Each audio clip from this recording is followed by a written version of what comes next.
Billot pour 3 minutes également.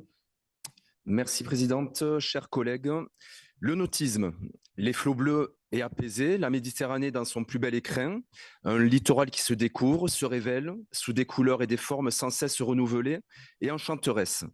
Voilà à quoi nous invite le mot nautisme. C'est une part de rêve que nous offre notre magnifique région Occitanie-Pyrénées, Méditerranée.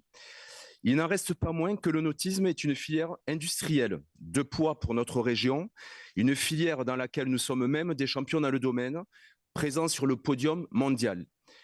Évoquer une filière industrielle, c'est évoquer un univers fait de challenges, d'innovation, de compétition, d'organisation structurelle, d'environnement économique concurrentiel et de réponse aux mutations et aux enjeux qui seront et feront son avenir. Univers cher, je veux le souligner, à notre VP Jalil Benadbila qui nous a présenté le rapport. Madame la Présidente, nous sommes heureux avec le groupe des radicaux de gauche et citoyens, dans le sillon de notre premier VP Didier Codorniou, que ce premier contrat de filière au niveau national soit signé chez nous, par nous. Et je tiens à mettre en avant également le travail remarquable des services de la CADME et de la DIRMER. La région est fière de présenter avec l'État et son partenaire historique, la Fédération des industries nautiques, le premier contrat de filière industrie et services nautiques de France, nommé Occitanie, l'élan nautique, embarquons vers l'excellence.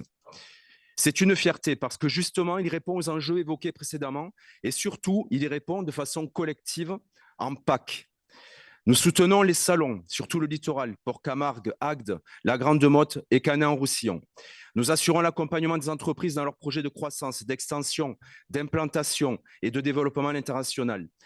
L'aide à l'innovation, évidemment, via la stratégie régionale d'innovation, ça a été évoqué à travers l'éco-conception, la propulsion propre et d'autres modèles. La réponse aux enjeux de formation et de recrutement. Depuis 2021, plus de 20 actions ont été accompagnées. La prise en compte des enjeux environnementaux en lien avec les usagers à travers des campagnes éco-gestes Occitanie-Méditerranée et la préservation du milieu marin.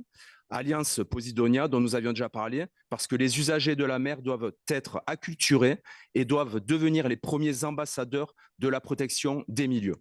Nous répondons aux enjeux de formation et d'attractivité des métiers, point essentiel pour la réussite de la filière. À la transition environnementale également, grâce à une filière nautique innovante et responsable par la décarbonation des motorisations et des matériaux. Enfin, nous assurons la mise en œuvre, l'animation et la gouvernance du contrat de filière pour plus d'efficacité. Afin de conclure sur une note d'actualité, je vous invite à nous retrouver à 7 pour Escale à 7, où vous retrouverez le patrimoine maritime, culturel, culinaire de nos territoires, avec en prime cette année, un magnifique village catalan et la splendeur toujours singulière des premiers bijoux du nautisme, des majestueux trois mâts aux charmantes barques latines colorées. Je vous remercie.